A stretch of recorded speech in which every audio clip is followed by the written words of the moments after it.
Hello, good evening. Welcome to this edition of the program. Tonight, we are going to concentrate on the opposition New Patriotic Party. The party's challenge for the national leadership goes into home stretch this week, and the races for a national chairman, a national general secretary, a national organizer, a national youth organizer, and the national women's organizer, as well as some positions for the vice chairman roles. All of that will be sorted out at the Tamale Sports Stadium on Saturday. As the race enters its home stretch, we heard about an accident that in which, unfortunately, one of the aspiring contestants for the position of General Secretary was involved. We are gratified to hear this evening that Kwabena Japan is responding to treatment and is quite very well.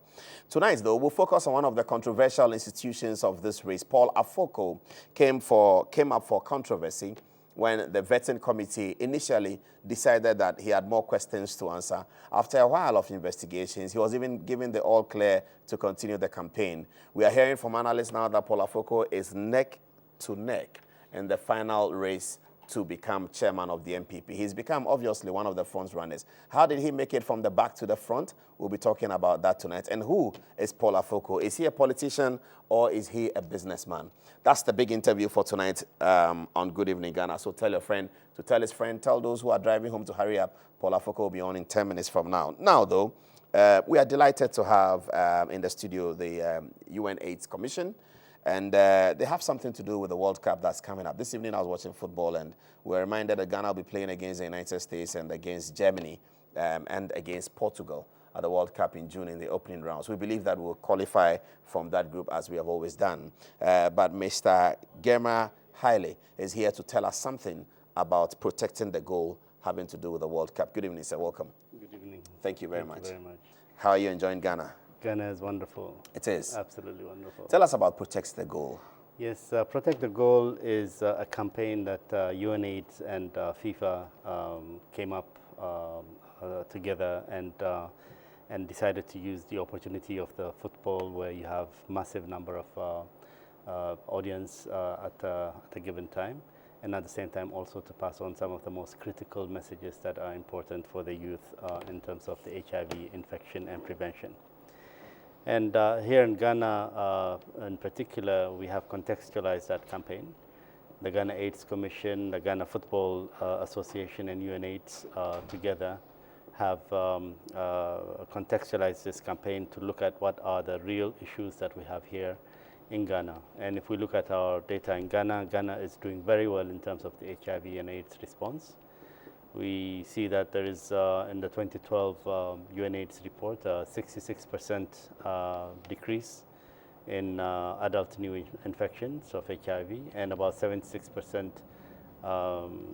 reduction in newborn infection, and 30% less people are dying due to AIDS. So this is a significant progress.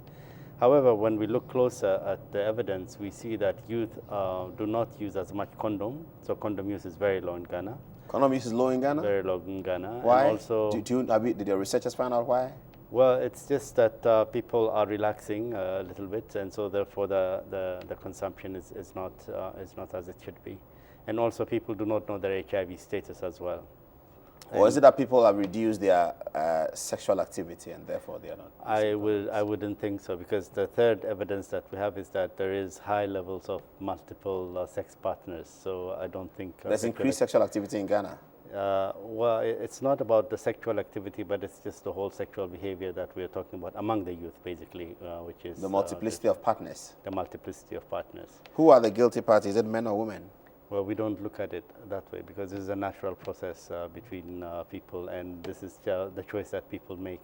But in the choice that they make, we try to advise that they should practice safe sex.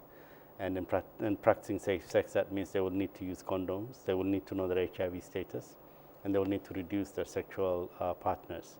Because each sexual partner How does knowing your HIV status help the whole process? Because knowing your HIV status is a very important, in fact, the core of everything, because once you know your status, if you know that you're negative, then you will need to really look at your continued risks. And if you find yourself positive, HIV is not a killer disease anymore. We have all kinds of treatment for it. So you will soon be putting yourself on treatment. So that is very important. So what is it about the football? Okay, the football connection is, like I said, using football as a vehicle, but also you learn a very interesting lesson from football. In football, you have 11 players running around the field trying to protect their goal, and they're trying to prevent any goal being scored against them. If you manage to get a game going that no goal is scored against you, that means you're not going to lose the game. That is the biggest probability that you have eliminated. And right there and then it shows you that there is this very powerful notion of protection. So we take that notion and we try to say, even in ourselves, if we have the right information and the right attitude about our engagements, we can also protect ourselves, not only from HIV infection, but also we will be a better health-seeking individuals. So this is where this Protect the Goal campaign is. I don't know if you're able to see this. Our camera is going to pick that up. Protect the Goal campaign. Yes. So when is the ball? I was told there's going to be a ball. When is the ball arriving? Now there is what we call the UNAIDS FIFA Protect the Goal ball. And this ball has been received from South Africa, which hosted the last World Cup, by Brazil. And Brazil is going to take this ball and take it around the 32 qualified countries. Before the World Cup? Yeah, before the World Cup. And it will arrive in Brazil on the 9th of June. So Ghana will be the first country where the ball will be coming from South Africa. It will be here on the 23rd of April to the 25th.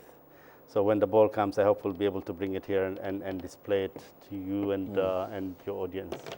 Excellent. So by the time the World Cup would end, you expect that the buzz around the World Cup the HIV campaign, Protect the Goal, will ride on the buzz around the World Cup. Absolutely. And the buzz around the World Cup is expected to be extremely penetrative. Absolutely. So you hope that the message will get across. Yes, and we're targeting over 3.5 billion youth around the world over that period of time. Yeah. We will make and on the screen there is the logo for Protect the Goal. The logo picked up from our guest T-shirt. So in Ghana, we are also collecting lots of support and pledges on this.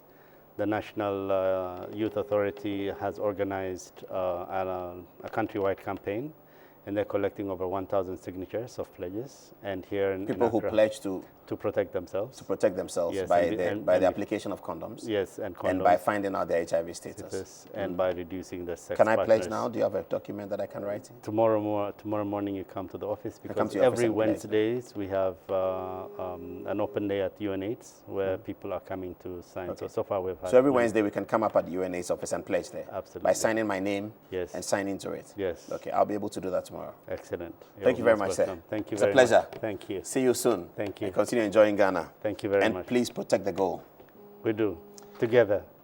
After the break, we'll be talking to Paula Foko.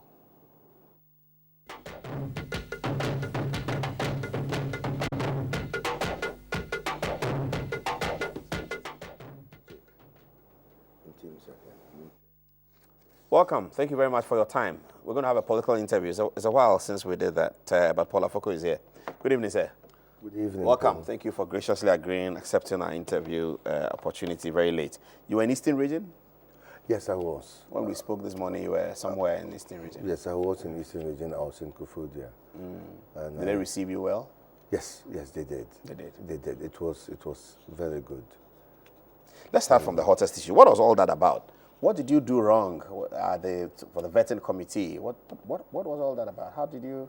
I saw your interviews on Metro TV expressing your innocence, and yes, everyone was getting worried about it. Eventually, you were given the all clear to campaign after some, 2 weeks?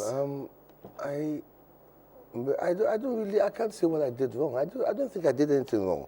Basically, what it was that I went in for the vetting, and I was presented with a petition. A petition against you? Yes, in fact, I didn't even get to see the petition. I was just told that there was a petition there, and that the petitioner had stated that I had been convicted in England for cocaine-related offenses. Oh, wow. That I was a dealer, etc., etc. Not only was I a cocaine convict, I was a cocaine addict. And I tried to tell them that there was no truth to it. But I was just told that no, there's a need to protect the party and from any future comebacks. And so I needed to prove that I was innocent. I thought the burden of proof should not be on me, but in any case, that was what was demanded. The long and short of this story is that the committee took this matter to Interpol. The International Police Organization? Yes. To find out what? To find out if I had ever been convicted as per the petition in England. Although I told them that I've never ever been to prison except when I was detained as a political prisoner. I've never been. In England? Were you detained as political prisoner in England? No, here in Ghana. In Ghana? Yeah. Who detained you? Under the PNDC, I was detained. Oh, were you that active in politics even then? PNDC? Yes. Really? Yes, I was. Okay, we'll come back to that. We'll come back to that. For me, Interpol got involved, and I felt that Interpol, their main remit is to get fugitives from justice, get you and bring you back. Although yes, as I said, their main remit, they can also do these sort of things, but it's not the priority. Therefore, it took over 3 weeks for them to come back with an answer. And I thought at the time, when I heard on the news that it was Interpol, I thought, this is like pair trolling, you know, when the fishing vessels go out pair trolling, and they just hoover everything that they find. So it could have been, they could have found anything against me. Yes. Even a driving offense? Yes, even the driving offense. If I'd been convicted, they would have found it. But in any case, I have always said that as a very good Christian, a very good Catholic, I believe in God. I say my prayers regularly, and the good Lord stood by me and said, I have told the truth, and the truth came out. So at least, of the 4 people who are contesting the chairmanship position, I'm the only one who can truly stand up and say that an international police organization has done a thorough job on me. That you can say that you are clean and wholly clean? Clean. How were you told that you have passed the test of the Interpol investigation? Well, after about 3 weeks, getting to a month, I was invited back in, same panel again. And this time I was told that they had gone to Interpol, the report had come back, and that I had been found to be, to use their phrase, they said I was not known to the British police or the British authorities, which therefore meant that I was clean. So did they then tell you who the petitioner was? I asked to see the petition because they had refused earlier to tell me who it was, and I had actually stated in that meeting when they refused to tell me that if this person can be believed by such a body as our vetting committee, then it means that person must be so important, must have such a good standing in society that the person's word outweighs mine, me who wants to be party chairman. But no, they wouldn't let me know who it was. But in the end, on that day I asked, and I was given the petition. And in fact, very visible. It was 1 sheet of paper. Even the paper wasn't full. And it just stated petition against Paul Afoko. One, Paul Afoko has been convicted for... What's the name of the petitioner? David Jesse. I don't know whether that's One David Jesse. I don't know whether it's a nom de plume, because you see, it says David Jesse, and then it says UK/Ghana. That's all. No address? No address, no phone number, email address, no contact whatsoever. Did the committee tell you if they saw David Jesse? No, they didn't. Did you ask them? Well, initially when I was asking questions, they told me it was nothing to do with David Jesse. At that time, I didn't know it was a David Jesse. They said it was all to do with me. You are the one who wants to be chairman. So you have to... When I said the burden of proof cannot be placed on me, it should be on whoever it is that alleged. I was told, no. You are the one who wants to be chairman. This derailed your campaign by 3 weeks. Yes, it stalled it, not derailed. I mean, derailed just means off the rails completely. It stalled it a bit. It slowed it down. Did you feel bitter? No, because I was clear. I knew that I'd never had Do any you such think thing. that somebody must have been orchestrating this against you? This is a political contest, Yes. and you have opponents. Yes. And do you feel now that you are out of it, that some political camp may have been orchestrating this against you? During the time that I was waiting, I had some time to think about it. And I really believe that, yes, this is something that is coming from maybe one of the contestants, maybe a whole, as you say, camp, but no. I just felt that there was something afoot, and it was meant to get me out of the way. I mean, I cannot go into the whole story as to how it unfolded in that vetting committee room. But if you were there with me to go through everything that happened, then you'll be forced to that one conclusion. But for me, I felt that it was a waste of my energy to go on speculating as to who it is. So you are unhappy with the party as it is? No, I'm not unhappy. Do you have asked to grind with some members of the vetting committee who you felt were, by their manner of questions or their demeanor, may have been against you? No, I don't have any access to grind. I mean, as I told you, it's placed me in a better position because of all the four, I'm the only one Who has been cleared? who can stand up and say, international police has cleared me. I'm the only one. How come then did you recover to become a front runner? All our checks indicates that you are a front runner for Saturday's event, that there are two of you. You and another, one of you will pick the chairmanship. Well, I'm glad to hear that. For me, I have been in the field and caught up in the fray. So I haven't really had time to pause, to come up for air and to see what's going on. I am just going. We have checked, and you are one of the front runners for the chairmanship, and there are two of you. Well, I'm glad to hear that. I have expected all along that I have come into this race to win it. And so if your checks say that I am one of, then I'm glad. It means I'm doing something right and that I'm on the right path. What did you tell the people on the ground after you hit the ground? What did you tell them? Well, I did, because I've been to, initially, round one, I went to 270 constituencies out of the 275. 5 I couldn't go to because they had constituency election problems. But this second round, I have been round to everyone. 275? Oh. Yes, I have. So you've done 270 of them twice? 270, yes. Yes. That must cost a lot of money. Well, the first time I went individually, but this time around I grouped them. So it was no longer having to go from constituency to constituency. But the first time around I did. I went around constituency to constituency. But this time around I grouped them, zoned them. That way I could go through it quickly because I had already spent so much time sitting and twiddling my fingers and waiting for what was going to happen. Knowing very well that I was clean. I had the belief. The only distress for me was that I tried hard to keep my children from finding out. Your children? Yes, in England. From finding out that such a matter was brewing in England? Yes. Did you succeed? I didn't. In this day of internet. Yeah. They found it very quickly. And how old are they?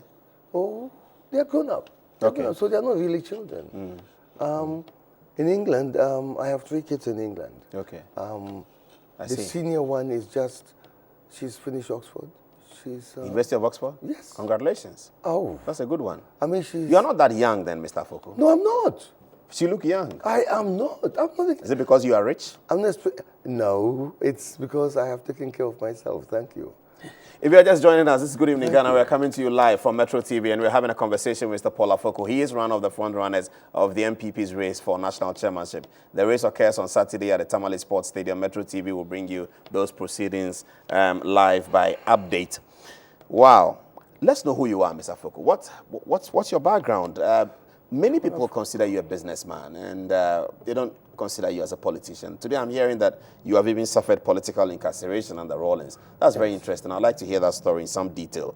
But did you go to school in Ghana? Yes, I did. I started off my life as every kid does. I started off with elementary school in Navrongo. Navrongo? Yes, actually, my mom comes from Navrongo. Okay. My dad comes from Sandema. I am a royal from the Sandema, from the family, from Abilieri. And I'm from the Sandem Nav's Palace. My dad comes from there. My mom comes from Navrongo. I was actually born in Navrongo because my dad was a policeman. Okay. And so he was with my mom here in Accra. And she went back home to give birth to me. Okay. So she went to her parents and gave birth to me, and we came back to Accra as a baby. I went to school in Navrongo initially, left, joined my parents in Tamale when my dad moved. Then from there, I went to secondary school, O-levels in Boku Secondary. And at that time, there was no sixth form in Boku Secondary. So when I finished, I went to Navasco for sixth form. Was the famous Navasco? It's the same Navasco. Navasco was a hotbed of political activity with Abdurrahman Haruna Atta and Chris Atim and others. Yes. Unfortunately, I didn't get to meet people like that. Oh, they had left there. before you? They had left before I got there. But I have since gotten to know them and know them well. And I respect them a lot. So after Navasco, then you left? After Navasco, I stayed in Ghana for a year. I got myself involved in political activity. How did you get arrested? What did you do? Well, it was the overthrow of Dr. Haile that led to my arrest. What happened then was that the PNDC had just overthrown overthrown Haile on the 31st of December, 81. And as a young man, hot-headed, I was a PFP man, not a PNP. I was the Popular Front Party of Victor Owusu. Yeah, Victor As a Owusu. UP. Yeah. My house was very interesting at the time because my dad was UNC. Oh, I see. That's And so I went out with some of my friends and we organized a demonstration in Bolga against the revolution. Professor Nabila has written about it in his book, the current president of the National House of Chiefs. And so we organized a demonstration, and while the demonstration was ongoing, we felt that nobody was listening. We are in Bolga, and all the action is in Accra. So with a few friends, we discussed, they agreed, we went together, we seized the radio station in Bolga, which was the only FM state-run radio station. Yes, an FM station. It was the one and only, UVA FM, and so we seized it. And I was the one who made the announcements, saying that anybody listening to me should resist this illegitimate government, and that we had no guns to resist them, but we had something more powerful than guns, which was our labor, and that all Ghanaians should lay down their tools. Everybody go home. You spoke on Bolga radio? Yes. Don't work. Don't go to work. They can come home and shoot you for not going to work. If we all stayed away, within a week, the economy of Ghana will collapse. And once it collapses, the soldiers will have to run away, back to their barracks. And we, the civilians, come back and revive the economy by working again. And whilst I was doing all this, messages had gone out. And we didn't have mobile phones then, so it was wireless messages.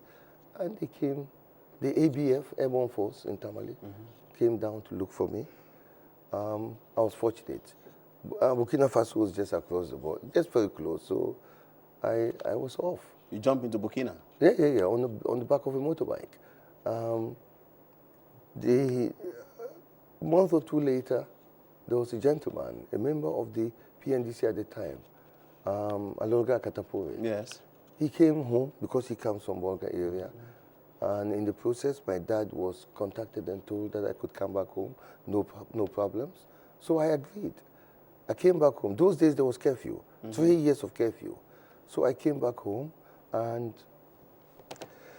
I spent only a night.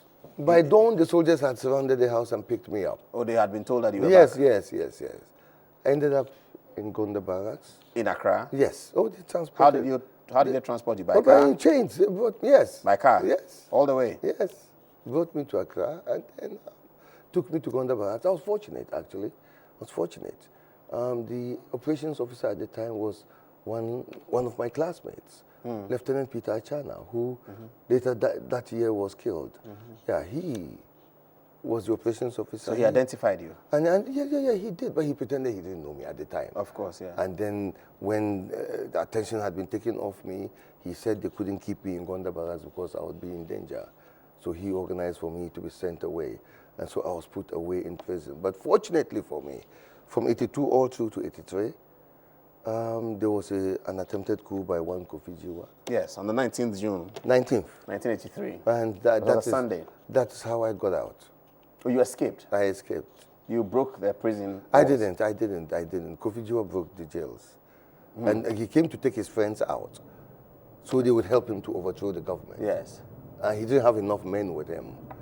And I'm not a soldier, never held a gun in my life, apart from a shotgun that I used to go hunting with my friends in the north.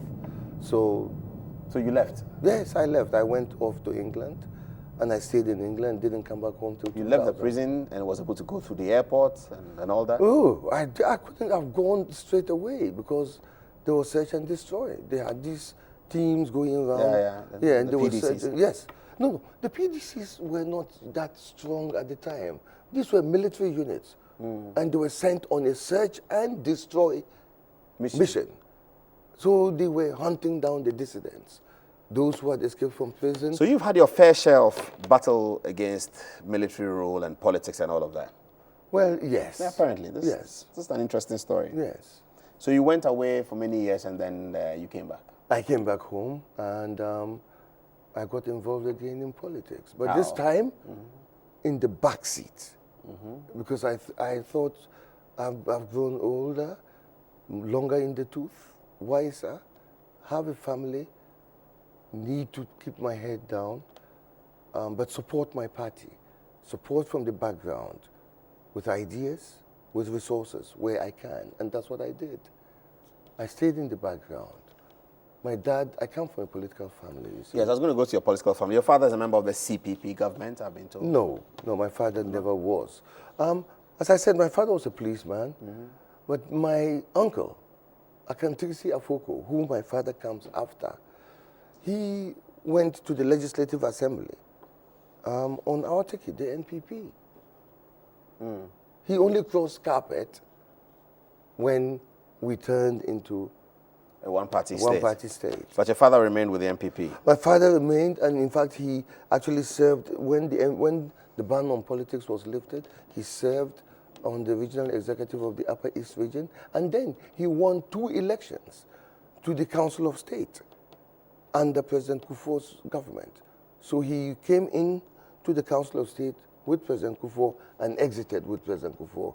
And as we speak, he's at home. Today, he's in Bolga. Not in Sandbam, in Bolga. I see. Yes. Later tonight, I'll be asking you whether you think that Nana Akufo-Addo's ambition to become presidential candidate is a good one and whether you think he should be challenged. But I'll ask you that later in this interview. You can send your emails to goodeveninghana@gmail.com and Mr. Afoko will take your questions. But one of the deciding factors on Saturday that will go through the minds of delegates as we gather is a question of who can ensure that if we were to be elected by Ghanaians in 2016, that will be protected and that there will be no reason for a court case. That's going to run through the minds of delegates in the choices that they make in terms of who is able to protect a victory if we get it, who is able to prepare us in a way that having won the campaign, we will win the election.